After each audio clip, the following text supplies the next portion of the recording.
ಈ ದಿನ ಮಾನ್ಯ ಸರ್ವೋಚ್ಚ ನ್ಯಾಯಾಲಯವು ಕಾನೂನು ಎಲ್ಲರಿಗೂ ಒಂದೇ ಎಂದು ಒಂದು ತೀರ್ಪು ನೀಡಿದೆ.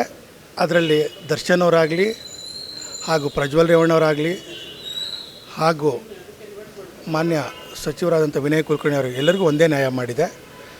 ಯಾರೇ ತೀವ್ರತರದ ಅಪರಾಧಗಳನ್ನೆಸಗಿ ಕೆಲವು ಕಾರಣಗಳಿಂದ ನ್ಯಾಯಾಲಯದಿಂದ ಬೇಲ್ ಪಡೆದ ಮೇಲೆ ನ್ಯಾಯಾಲಯದ ಬೇಲನ್ನು ಕೊಡೋಂಥ ಕೆಲವು ಕಂಡೀಷನ್ಗಳನ್ನು ಯಾವುದೇ ಕಾರಣಕ್ಕೂ ವೈಲೇಷನ್ ಮಾಡೋಂಗಿಲ್ಲ.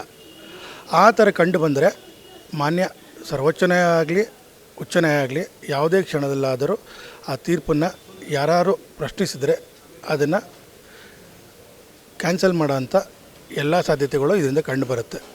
ಇದಕ್ಕೆ ಒಂದು ನಿದರ್ಶನ ಈ ದಿನದ ನಟರಾದ ದರ್ಶನ್ ಅವರ ಬೇಲ್ ಕ್ಯಾನ್ಸಲ್ ಆಗಿರೋದೇ ಒಂದು ನೋಡ್ಬೋದು. ಈಗ ಒಂದು ನಾನುಡಿ ಅಂತೂ ಸತ್ಯ ಆಯಿತು. How high so ever you are but the law is above you.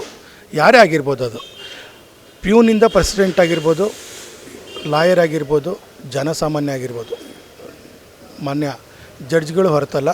ಆ ಥರ ನಿದರ್ಶನಗಳು ನ್ಯಾಯಾಂಗದಲ್ಲಿ ನಡೆದಂಥ ಇತ್ತೀಚಿನ ದಿನಗಳ ಬೆಳವಣಿಗೆ ತುಂಬ ಸಂತೋಷಕರವಾಗಿದೆ. ಹಾಗೂ ನಾಳೆ ಇದರಿಂದ ದರ್ಶನ್ ಅವರು ಈ ಕೇಸ್ ಮುರಿದು ಅವರು ದೋಷಿ ಅಲ್ಲ ಅಂತ ತೀರ್ಪು ಬರ್ಬೋದು. ಅದಕ್ಕೋಸ್ಕರ ಅವರ ಅಭಿಮಾನಿಗಳು ಕಾದು ನೋಡಬೇಕಾಗುತ್ತೆ. ಆದರೆ ಈ ದಿನ ಬೆಳೆದಂಥ ದಳಗಳನ್ನು ನೋಡಿದ್ರೆ ನ್ಯಾಯಾಲಯ ಎಲ್ಲರನ್ನೂ ಒಂದೇ ದೃಷ್ಟಿಯಲ್ಲಿ ನೋಡುತ್ತೆ.